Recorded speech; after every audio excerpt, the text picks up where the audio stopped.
the last paragraph of the Declaration of Independence. I like to teach from this because it tells us what we created when we created our states. Most people will read the Declaration of Independence, they read the introduction, then they get to the list and their eyes glaze over and they click to the next page. We miss this valuable information because we've trained people to have 140 character or less attention span. The Declaration of Independence says, "We therefore, the representatives of the United States of America and General Congress, assembled, appealing to the Supreme Judge of the world for the rectitude of our intentions, do in the name and by the authority of the King." Is that what that says? Parliament. By the authority of whom? The people. By the authority of the people of these colonies, solemnly publish and declare that these united colonies are, and of right ought to be, free and independent states. But what is a state? From this we understand, in the negative, that a state is not a colony, right? Because we were colonies, now we're declaring ourselves states. What's the difference? If you live in a colony, everything is done with permission from the central government. How many of you feel like maybe you might be living in a colony? Well, here's the good news. You don't live in a colony. You live in a state. Not just a state, a free and independent one.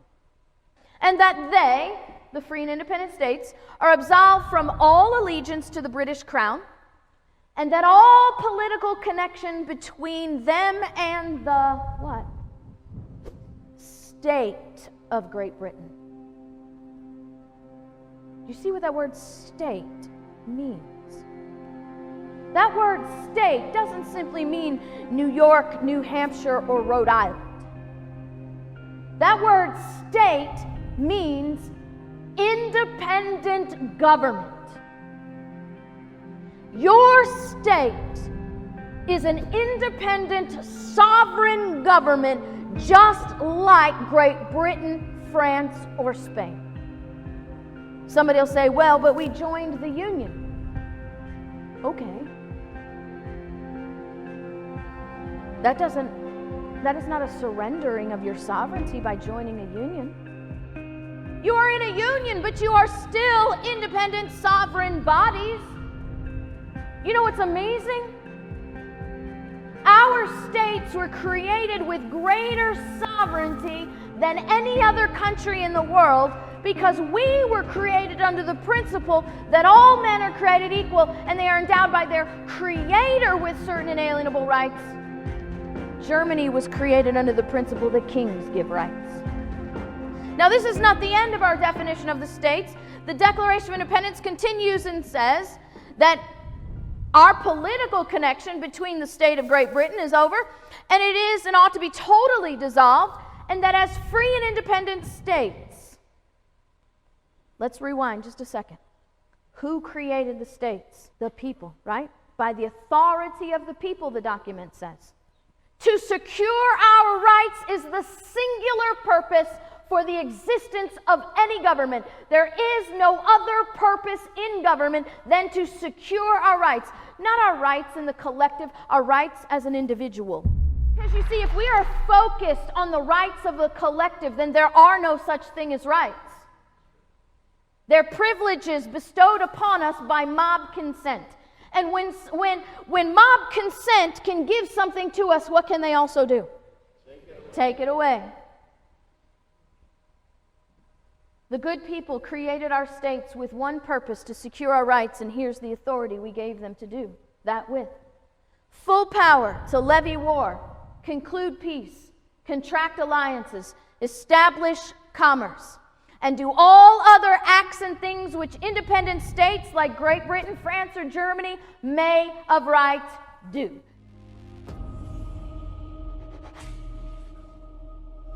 We've got to move forward to the Constitution. What kind of document is our Constitution? The document of our Constitution is a legal document.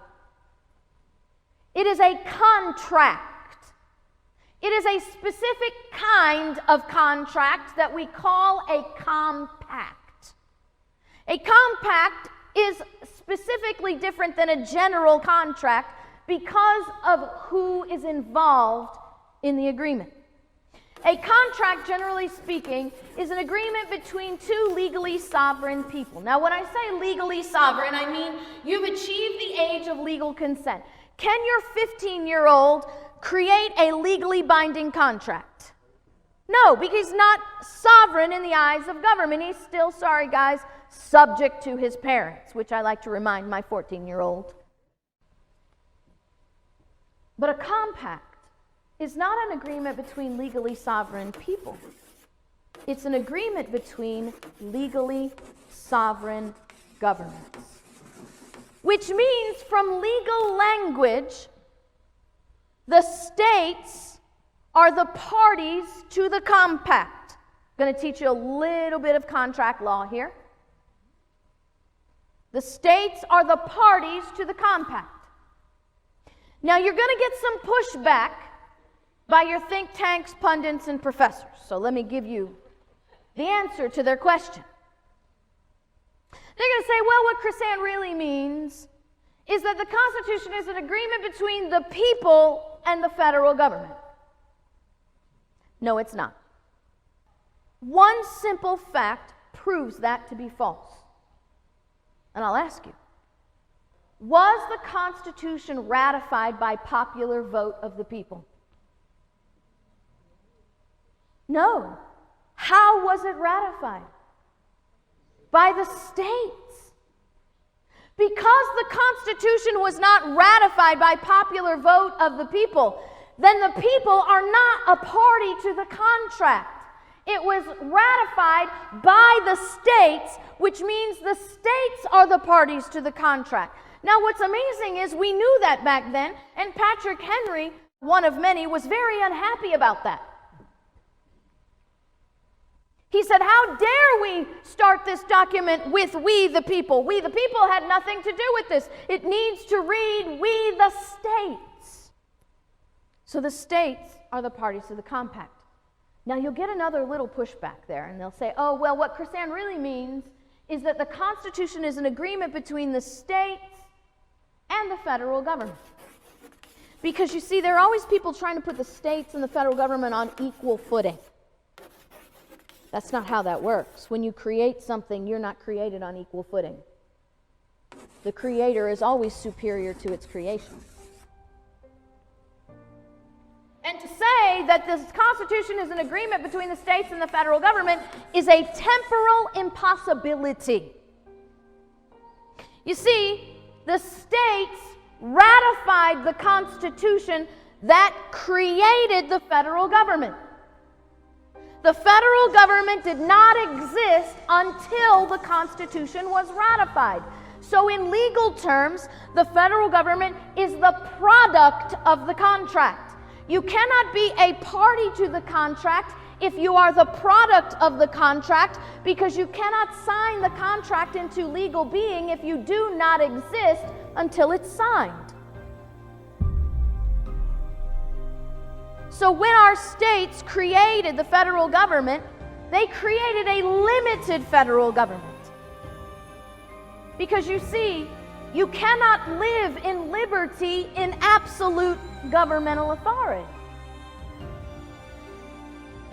More power in government, less liberty in the people. More liberty in the people, less power in the government. How did they create the limited government? They did so by specifically enumerating its power. If it's not listed in the Constitution specifically, it does not rest as an authority in the federal government. And then the states did the most important thing they could have ever done. They reserved all other power to themselves. Now, the natural question comes, what power went where? What power stayed where? Is there any power that's not delegated anywhere, sort of floating around in the ether waiting for somebody to grab it and use it? Because that's what the Supreme Court and the politicians want you to think. That, there's certain powers that are just sort of floating around in the ether, and they have to develop and devise and divine some magic language to pull it into federal authority, right? Like environmental protection, health care. This is James Madison. James Madison is very important in understanding our Constitution for many reasons. He wrote a document that we call Federalist 45. He says, the powers delegated by the proposed Constitution to the federal government are few and defined. Notice he didn't just say few. They're few and defined, because they are specifically enumerated. He says those which are to remain in the state governments remain. Why? Because they started there in 1776. And when the states created the federal government, they delegated a portion of their power to do a job for them. He says the powers which are to remain in the state governments are numerous and indefinite. He says the former will be exercised principally on external objects, foreign affairs, war, peace, negotiation, foreign commerce. How do we get to a point where our federal government can actually tell its people that we have plenary powers? Do you know what that word plenary means? Unlimited.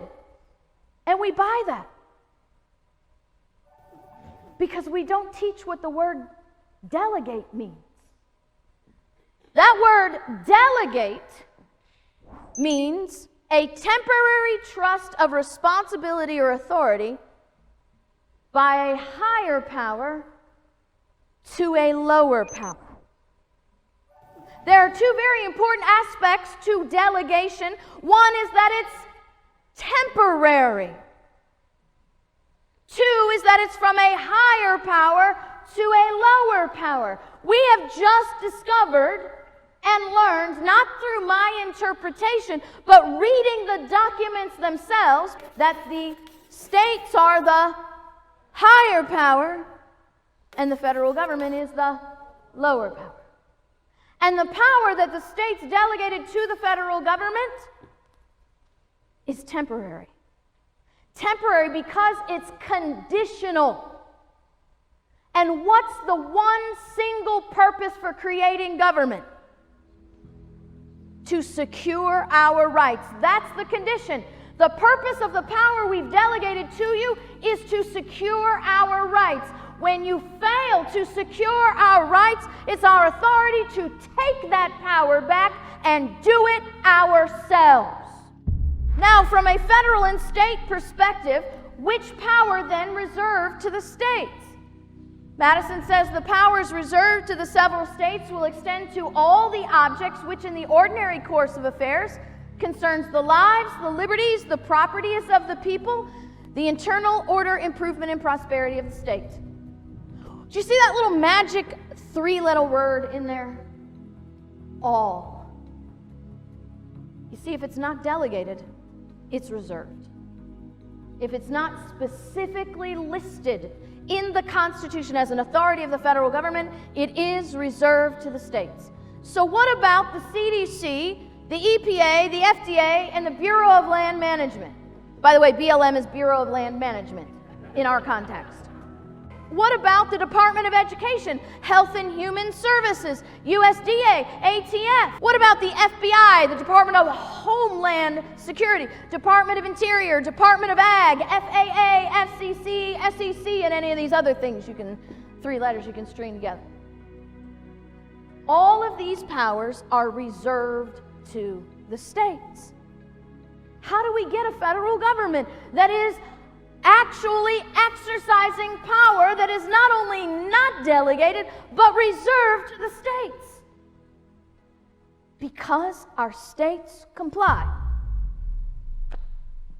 Now, there are various reasons why they comply. Most of it extortion.